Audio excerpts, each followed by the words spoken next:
Assalamualaikum warahmatullahi wabarakatuh.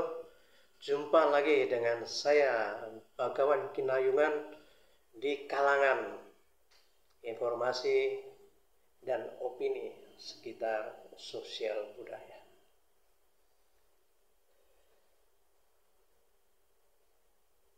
Sampai saat ini masih banyak orang berteriak. Ini menarik, apalagi musim pemilu ya.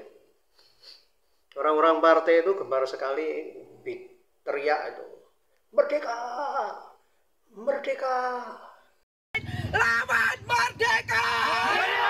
Merdeka! Merdeka! Merdeka! Pulang kita! Ya, apalagi partai-partai yang nasionalis ya, merdeka, merdeka. Gitu. Merdeka itu apa sih ya? Yang ada di benak orang-orang partai itu? Apa merasa mereka tertekan atau menggelorakan semangat kemerdekaan? Ya nggak tahu, saya tidak tahu, yang tahu mereka. Tapi yang jelas merdeka ini masih ngetren ya, masih trending terus sampai saat ini. Apalagi Merdeka Belajar, Merdeka Belajar ala Menteri kita Nadiem Makarim itu sampai saat ini masih menuai pro dan kontra. Tapi saya ingin melihat lagi ya, mungkin kadang-kadang orang teriak merdeka itu mungkin maknanya lain kali. Yang jelas coba kita lihat, merdeka adalah bebas dari segala belenggu, aturan dan kekuasaan dari pihak tertentu. Dalam kata bahasa Melayu dan Indonesia yang bermakna bebas atau tidak tergantung, namun independen. Ya, bebas, tidak tergantung, bebas, lepas. Lagunya Iwaki itu, bebas, lepas. Apa begitu ya? Oke.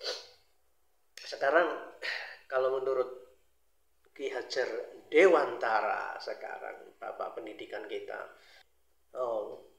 mendidik dan mengajar adalah proses memanusiakan manusia, sehingga harus memerdekakan manusia dan segala aspek kehidupan baik secara fisik, mental maupun spiritual.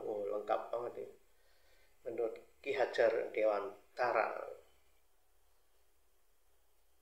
Apakah masih dianut oleh para profesor mengambil kebijakan tentang belajar merdeka itu atau pendidikan yang merdeka? Ya semoga para pendidik di perguruan tinggi itu masih ingat ini apa kata-kata Ki Hajar Dewantara ini. Yang sekarang apakah masih berlaku? Saya hanya bisa merenung, dan Andalah yang bisa mengevaluasi. Wahai para pendidik yang mulia, saya hanya ngomong aja. Nah, sekarang kita lihat, kalau menurut konsepnya Nadiem Makarim ya, menteri kita yang mulia, anak muda yang jenius, dikatakan ada gini, merdeka dalam belajar. Merdeka dalam belajar artinya siswa memiliki kebebasan untuk berpikir dan berekspresi. Intinya di situ. Siswa memiliki kebebasan untuk berpikir dan berekspresi. Berarti kita akan melihat bagaimana tentang metode pembelajaran para guru itu yang memberikan kebebasan berpikir dan berekspresi bagi siswa-siswanya. Dengan demikian membuka wawasan luas bagi siswa. Ini menarik juga ya, tapi tentang Merdeka Belajar itu banyak dikritisi. Ya, namanya Indonesia ya. Selalu dikritisi, apapun dikritisi. Nah, sekarang kita lihat apa omongannya Rocky Gerung. Eksekusi di lapangan kita tertinggal. Jadi buat pertanyaan yang kurikulum merdeka gimana nya, kurikulumnya nggak penting. Yang penting eksekusinya. Terima kasih. Merdeka belajar, tetapi masih ada kurikulum. Konyol namanya. Anda masih disuruh untuk belajar bahasa Indonesia. Udah mahasiswa masih disuruh belajar bahasa Indonesia. Lalu selama SMA ngapain? Udah mahasiswa, Anda masih disuruh belajar agama tuh. Berarti selama SMA Anda berdosa terus itu. Gimana caranya? Disuruh belajar bahasa Inggris. Ngapain belajar dari SD, SMP, SMA itu bahasa Inggris? Kalau masih juga belajar hal itu. Suruh kursus aja kalau nggak bisa. Buang-buang waktu. Jadi itu dalilnya. Jadi ini adalah semacam lip service untuk mengatakan bahwa ada kemerdekaan berpikir. Tapi yang terjadi bukan itu. Dalam tadi pertanyaan tentang, oke, saya lanjutkan dulu nih, logika dari belajar merdeka. Sebetulnya di beberapa negara bagian di Amerika, terutama di pantai barat sekitar California, San Francisco situ, mahasiswa yang masuk ke college atau community college itu, biasanya itu universitas yang dikelola oleh kabupaten atau provinsi itu. Kalau Anda datang ke kampus, rektornya akan bilang begini, itu kamar Anda di atas, dorm Anda di atas, asrama Anda di atas, kos-kosan Anda di atas. Besok pagi turun ke kantor saya ya anak, Kang, Mas, dan bawa kurikulum yang hendak kau pelajari. Seradikal itu yang namanya merdeka belajar. Anda disuruh tulis sendiri kurikulummu. Akan di-provide oleh mentor. Itu yang dipersoalkan tadi oleh teman. Kenapa gak anak kedokteran nggak ngerti politik? Kenapa anak politik nggak ngerti hukum? Kenapa anak hukum nggak mau belajar filosofi? Nah itu. Nah begitu. Itu menurut Rocky Gerung, nggak tahu. Saya kalau mendengarkan, mencermati apa yang diomongkan Rocky Gerung itu bingung kan. Karena Rocky Gerung itu ilmuwan yang pandai merangkai kata-kata ilmiah. Jadi kata-kata ilmiah sini, wacana-wacana disambung-sambung. Wow. Sehingga yang mendengarkan itu ternganga. Wow. Nggak tahu. Yang mendengarkan itu terkesima, tapi ngerti atau enggak ya saya juga nggak ngerti. Itu Rocky Gerung ya. Jadi kalau saya pikir kalau mau kemerdekaan itu, merdeka itu ya tetap ada batas.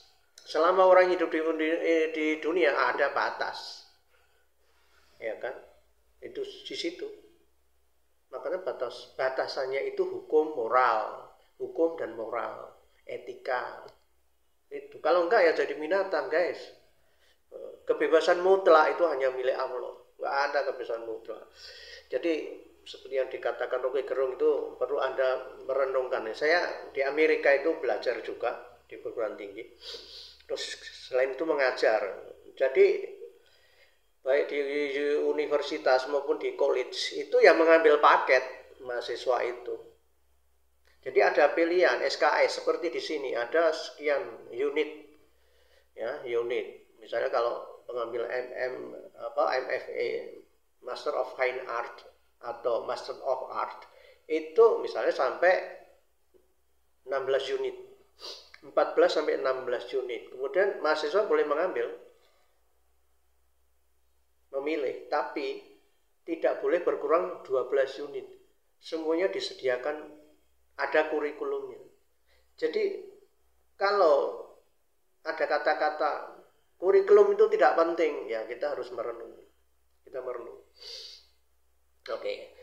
Jadi harus kita pikir sendiri ya.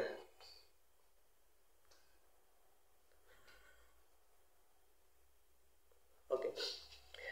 Makanya seperti yang dikatakan Rocky Gerung itu perlu jangan ditelan mentah-mentah, harus dikritisi juga gitu loh. Kalau Rocky Gerung ngomong wacana-wacana tentang pendidikan semua dikritik, apapun dikritik, saya itu berpikir, wahai Pak Rocky Gerung, kenapa Anda tidak mendirikan universitas sendiri atau lembaga pendidikan sendiri yang sesuai dengan pola pikir Anda, yang tidak sama dengan apa yang dicanangkan oleh pemerintah, kurikulum pemerintah atau kurikulum nasional. Kalau Anda nggak setuju itu, kenapa Anda tidak mendirikan perguruan tinggi sendiri? Misalnya begitu. Ya. Atau Anda menjadi menteri pendidikan. Saya berpikir begitu. Anda banyak ngomong banyak, Pak Rocky, tapi bisakah Anda memberikan solusi? Jangan hanya melontarkan wacana-wacana pendidikan, semuanya salah. Kalau Anda jadi menteri pendidikan, saya nggak ngerti apa yang Anda lakukan, karena nggak pernah tertuang itu di dalam komentar-komentar Anda itu. Tentang pendidikan di Indonesia harus seperti apa? Oke. Ini hal yang menarik ya. Oke. Saya ambil dari buku Master of Change, yaitu dari karyanya Brad Stulberg. Itu demikian. Pendidikan adalah kemahiran seni dalam menggunakan pengetahuan. Oke.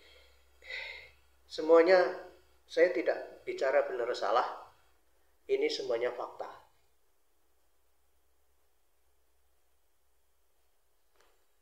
Next time akan saya kupas bagaimana ada salah satu contoh sebuah negara yang telah berhasil dalam sistem pendidikannya, yaitu yang ada di Finlandia. Oke, tunggu lanjutan dari kalangan ini di session berikutnya.